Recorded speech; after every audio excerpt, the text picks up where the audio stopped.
Hello, my name is Marielle and I'm going to be showing you a few pieces that I chose from my sketchbook project. I'm going to start with this. This is my version of an applied art. This is a teapot that my mom actually found that I have currently in my home. That is something that she found from, actually it was a thrift shop, I believe, and it's a bunch of different colors on it, but I decided to keep it black and white and just sketch it out because I believe this shows more of a focus on the details that it had. It has speckles, different textures of designs and colors, and I just really enjoyed drawing it. This is, you can look at it like this or like this even. This is my abstract art.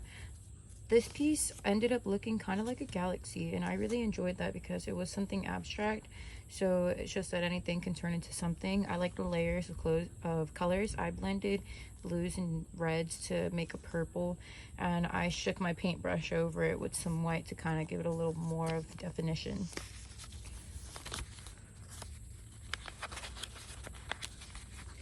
The next piece I decided to choose was draw something that is ugly. Something that I find an ugly trait or an ugly thing is anger. And I believe that when there's anger, there's nothing really good that comes out of it and that you're supposed to resolve it. So I chose this piece by making a really bold red for the fire and the person inside of it to show that, like, you know, there's a fire within, and all of this is supposed to show the different types of, like, it shows how bold anger can be and how it can just consume you.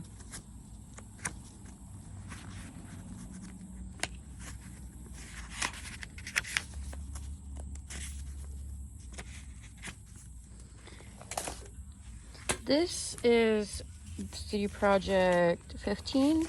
It was to change the shape and color of a piece of paper.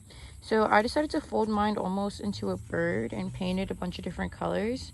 I really like the pinks and blue together, and then the orange was just a backdrop. I like how soft this color is compared to these two, how they're more bold, and I really enjoyed creating this, and it kind of gives the illusion of a bird, so I really like that one.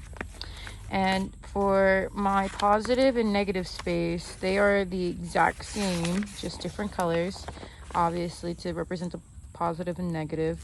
But I really enjoyed doing this one because I adopted a kitten. His name is Theo, and he is black, all black.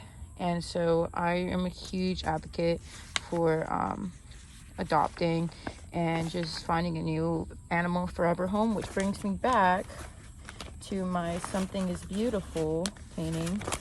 Ended up being a paw print. I used a shading of dark to light with the blue, and then afterward I was like, it's too plain, let me do something big with it. And I looked at my cat and I was like, you are my inspiration, so I drew that paw print for him.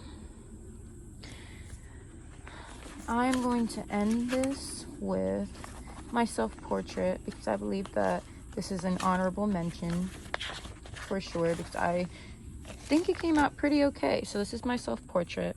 I really try to use different kinds of lining to highlight my cheeks and my lips.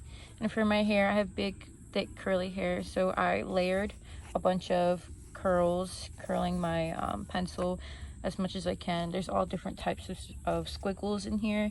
I really try to get a definition around the line of the jaw, and I really just try to make it look as best as I can as me. I was really surprised, actually. I like the way the eyes came out. I think they came out pretty good. So yeah, something that I would change would be, honestly, some of these aren't my best. I just had too closed of a mind, so I couldn't really represent myself well. For example, I wanted to try to use the positive and negative space for one of my canvases, and I ended up doing it for What Is Art. I'm not too big of a fan of how it came out, but I really do think that it could have been something better had the application been better.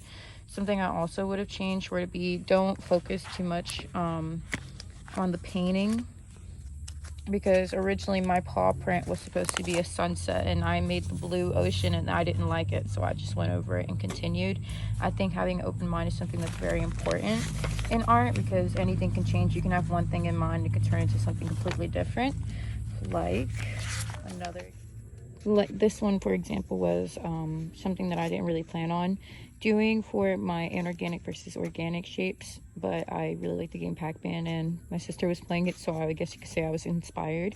So yeah, I chose the ghost versus Pac-Man, and then I added more real shapes around it versus the, I guess, inorganic shape. So yeah, overall I think I put my hardest effort into all of this, and I think that if something I were to do better would be to try not to overthink and just be more open, and I guess you can say simple, because some of my things were a little more complex.